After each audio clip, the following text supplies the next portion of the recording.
I see that. That's a better fish there. Oh, yeah, he wrapped himself pretty good, though. I seen the swipe when he went after. He went right by it. I'm like, whoa, what was that? And then he came right after it again. How you making out there, fella? I got it all right. See how he does when I step over here. Whoa, what are you doing, buddy? That was almost funny TV there. There you go. Nice little pike.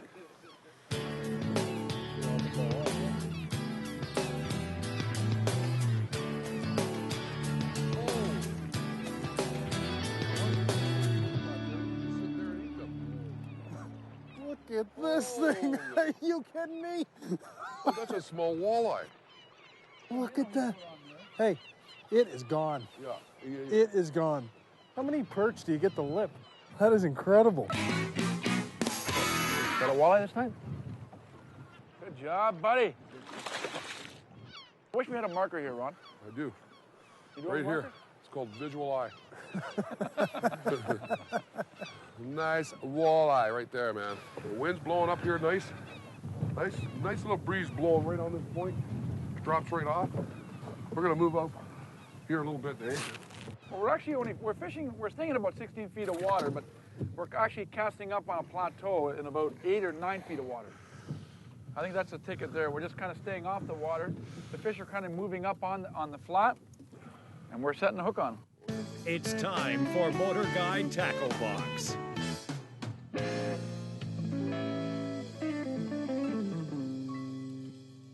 Okay, guys, let's take a minute of the action and show you exactly what we're using today. I'll tell you what, when you come to Northern Ontario, you want to bring a variety of jigs. There's a reason why. If the wind picks up, you need a heavier jig to get that jig near the bottom.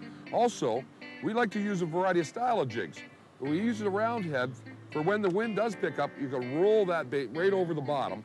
Now, when the wind's down, I like to use these stand-up jigs.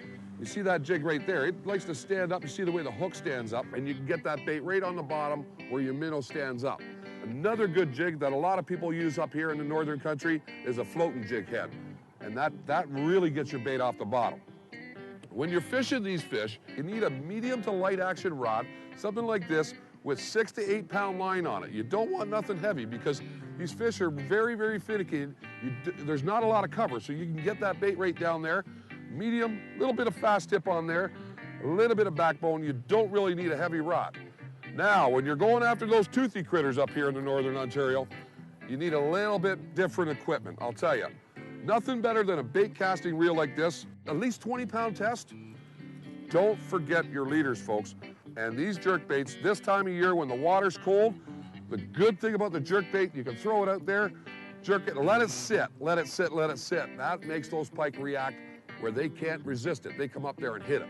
So when you're coming up here, just bring a couple of different rods so when you're fishing the pike and the walleye, you got a variety of baits to use and different equipment. And I'll tell you what, if you bring that stuff up here in Northern Ontario, you're gonna catch a lot of fish just like we are right now. Now let's get back to that fantastic Fish TV action.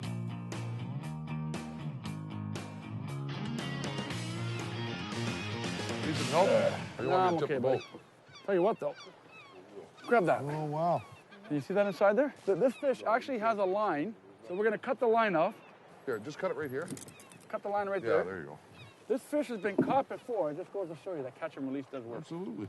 Now, how many times has that happened for us, so Ron, where we've actually picking a Yeah. line out of a fish? It happens quite a bit.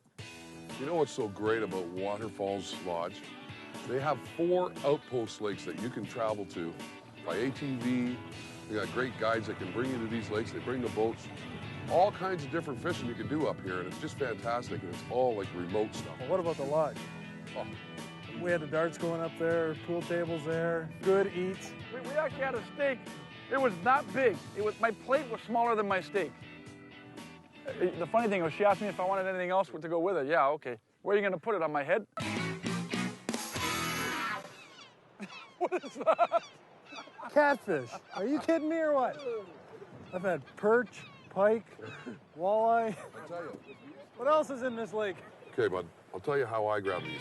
Because they got 3 spikes, one on the top and one on each side here, you don't want to get spiked by that. Now, the top one doesn't bend, right?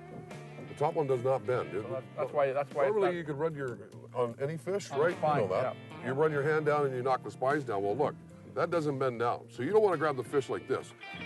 Certain ways you can grab them like that, like the old school ways. The sore Hey, way. that's the way my dad taught me how to. I You know, know, I'm telling my dad. And you know what, Dad? Don't laugh. He's making fun of you on national No, television. don't laugh. My father used to do the same thing. But Right. the smarter way is to Oh, grab the smart. the smarter way is to grab it like this underneath Remember this, Dad. No more And food put- for him when he comes to the house. and put your hands underneath the cap. I'm telling you right now, folks, this will really, really hurt you. Okay, show me the old school way how to grab The that old thing. school way is this way. Let me see. Come on. Oh, baby. Portions of Fish TV are sponsored in part by Toyota Truck, Never Quit, and Coffee Time, where coffee time is any time.